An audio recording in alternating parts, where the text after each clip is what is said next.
Welcome to Echoes of the Past, where history and the supernatural intertwine. We have a very special edition of EOTP today, as I am taking you to my home state of Michigan. I'm bringing you 3 haunted locations the Mitten has to offer, including one from my own personal account that I'm very excited to share with all of you. If you are into all things creepy, scary, and eerie, please be sure to hit that subscribe button. Now let's begin our journey. On our first stop in the Great Lakes state, we travel to the western side of the state and visit a castle in Kalamazoo, Michigan. Nestled on top of a hill in Kalamazoo stands a castle that is both breathtaking and chilling. Built in 1895, Henderson Castle is one of Michigan's most historic and haunted landmarks.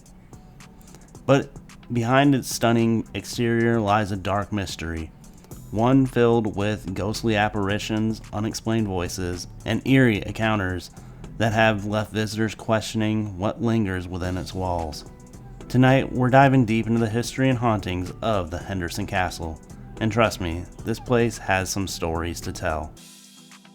Henderson Castle was built in 1895 by Frank Henderson, a successful businessman and president of the Henderson Ames Company, which specialized in making uniform regalia for secret societies, fraternal organizations, and even for the military. Frank and his wife, Mary, poured their wealth into this castle, using the finest materials like mahogany, sycamore, bird-eye maple, all to create their dream home.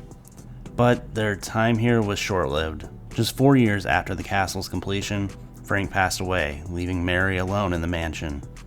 She remained here until 1908, before leaving the home behind. Over the years, the castle changed hands multiple times, becoming a private residence, a school, and even an inn. But while the owners have come and gone, something, or someone, has remained. Over the years, Henderson Castle gained a reputation as one of Michigan's most haunted places. Guests and staff alike have reported spine-chilling experiences, some of which cannot be explained. One of the most common sightings is the apparition of a woman believed to be Mary Henderson herself. She has been spotted in her former bedroom, where the doors open and close on their own, as if she is still tending to the home she left behind. At one point, paranormal investigators discovered that the activity seemed to revolve around certain missing items. Some even claimed that she was searching for her lost jewels. And strangely enough, after some of those items were found, the disturbances in her room decreased. But Mary isn't alone. Several other spirits are believed to haunt the castle, including Frank Henderson himself. Guests have seen shadowy figures, heard footsteps echoing down an empty hallway, and even felt unseen hands brush against them. And then there's the basement. Many believe this area holds something much darker, a presence that is not welcoming as the Hendersons. Some guests have reported a sense of dread in the basement, while others claim to have seen fleeting shadows that vanish into the darkness. What or who could be lurking down there? And if that wasn't enough, there's also the ghost of Claire Burley, a Spanish-American war veteran who served alongside the Henderson's son. His presence is often felt through the home, as if he never left his post. Some have also claimed to see the apparition of a little girl, her laughter echoing through the empty rooms. And then there's the phantom dog. Yes, a ghostly pet that has been seen and even felt brushing up against visitors. So what do you think? Is Henderson Castle truly haunted by spirits of the past? Or are they just ghost stories that pass down through time, growing darker with each retelling? One thing is for sure, this castle holds more than just history within its walls. And if you ever decide to visit, you just might leave with a story of your own. Our next stop takes us to an island known for the paranormal. Let's travel 200 miles north to Fishtown and then hop on the ferry and head to South Manitou Island. Surrounded by the cold, restless waters of Lake Michigan, South Manitou Island stands as a place of solitude and mystery. Once a thriving settlement, This island is now uninhabited, except for those who never left. Forgotten graves, eerie whispers in the trees, and restless spirits lost in the depths of the lake. All hint at a darker history buried beneath the island's beauty. Tonight, we uncover the haunted secrets of South Manitou Island and the spirits that might still be watching. For centuries, South Manitou Island has been a place of shelter and survival. The island's deep harbor made it a crucial stop for ships navigating Lake Michigan. By the 1830s, settlers arrived, supplying firewood to the passing steamers. A lighthouse was built in 1839 to guide sailors through dangerous Manitou Passage, a stretch of water notorious for shipwrecks. Families farmed the land, fished the waters, and carved out a quiet existence. But life here wasn't always peaceful. Over time, South Manitou Island became a place of tragedy. The island's isolation meant that once disaster struck, there was little hope for rescue. Many who arrived here never left, at least not the way that they intended. One of the island's most chilling legends tells of a ship that docked carrying passengers infected with cholera. Desperate to stop the disease from spreading, those on the island made a grim decision. The sick were buried in a mass grave, some say while they were still alive. Their cries of terror and suffering were muffled by dirt that covered them. Today, those who wander too close to the burial site report hearing faint whispers on the wind. Some say they felt a presence watching them, an unshakable feeling of sorrow. Could the spirits of the doomed passengers still linger, waiting for someone to hear their final cries? The island's forests are ancient and unsettling. Hikers exploring the trail have reported hearing voices, as if unseen figures are whispering just beyond the trees. But when they turn, no one is there. Some believe these voices belong to the spirits of early settlers who lived and died here, their presence forever tied to the land. Others claim the voices are those of lost sailors, whose bodies washed ashore after shipwrecks, never given a proper burial. Whatever the cause, one thing is certain: when you walk these trails, you are never truly alone. The waters surrounding South Manitou Island are a graveyard of ships. Over the centuries, countless vessels have met their end in the treacherous Manitou Passageway. One of the most famous wrecks, the Francisco Morazan, still remains, its skeletal remains rustling in the water, but some say it's more than just a shipwreck. Visitors claim to see shadowy figures near the wreck, flickering in and out of sight. Other reports hearing voices carried by the wind, whispers of sailors forever lost at sea. Could it be the spirits of those who went down with the ship, still searching for solid ground? South Manitou Island is a place where history and hauntings collide. A land of shipwrecks, lost souls, and the voices that refuse to be silenced. But what do you think? Are the spirits of South Manitou Island still roaming the forest and shorelines? Or are they just eerie tales passed down through time? If you ever find yourself on this lonely island, listen closely. You might just hear the whispers of the past. For our final stop, we travel to a place that may not have the attention of most paranormal fans. But I'm taking you guys there because it's one that's actually personal to me. Welcome to the Hillcrest Memorial Park in my hometown of Jackson, Michigan. Some haunted places we explore are based on legends, whispers of the past passed down through time, but this experience is actually personal. This isn't just another haunted location. This is the place where I had my own paranormal experience, a moment that made me question everything I thought I knew. It was the summer of 2011. I was at a friend's house when we got a call from another group of friends. They were heading to the cemetery, and they asked if we wanted to come. Now, if you know me, you know I've always been fascinated by the paranormal. I grew up watching Ghost Adventures and Paranormal State, getting chills from the investigation. But as I got older, I realized a lot of what you see on TV is fabricated. It's entertainment.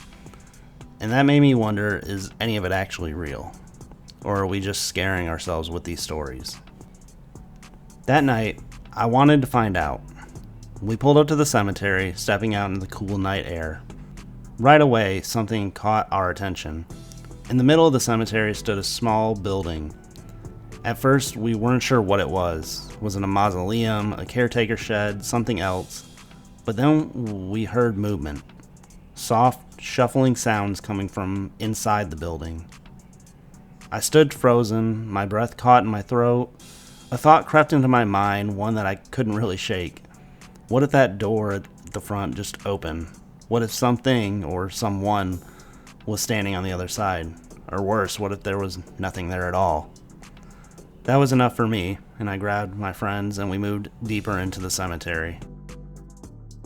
We made our way to the back of the cemetery where the older graves rested. It was silent, no eerie voices, no strange figures in the distance, just the hum of insects and the occasional gust of wind. So I did what any paranormal investigator would do. I pulled out my phone and started taking pictures. Back then I had the original Android phone. Nothing fancy, but I snapped away, capturing a total of 190 photos. That night, we left without experiencing anything unusual. No ghostly figures, no unexplained sounds. It was just another creepy visit, or so I thought. The next morning, I sat down and began to scroll through my phone. One by one, they all looked normal, until I found 3 that stopped me cold. The first photo showed a bright, perfect oval-shaped fluorescent light in the darkness. The strange part was the middle of it was completely dark, as if something was blocking it out. I wasn't sure what to make of it. Could it be a camera glitch, a light trick? I wasn't ready to jump to conclusions. The very next photo was the same light, but this time part of it was cut off by a tree. This meant it had to be the environment, not just something on my camera. And then the third photo, the one that changed everything. There, standing in the trees, was a little girl. She was as clear as day, yet translucent. I could see the tree right through her. She wasn't a shadow. It wasn't a trick of the eyes. She was just there, watching. To this day, I have no explanation for what I captured. I no longer have the phone, and no matter how many times I've searched for my old belongings, those photos are lost in time. But I know what I saw, and in that moment, my view on the paranormal changed forever. After I saw this picture, I quickly jumped onto my computer and started doing research on this location. What I found out truly sent me into a chilling paralysis that still haunts me to this day. As we delve deeper into the mysteries of the Hillcrest Memorial Park, one name echoes through local lore: Little Mary McNaughton. Her story is one of tragedy, fear, and the chilling possibilities of a premature burial.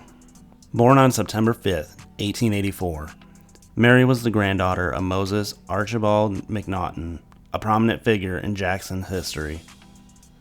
A doctor, mayor, and railroad entrepreneur, the McNaughton family was well known and respected in the community.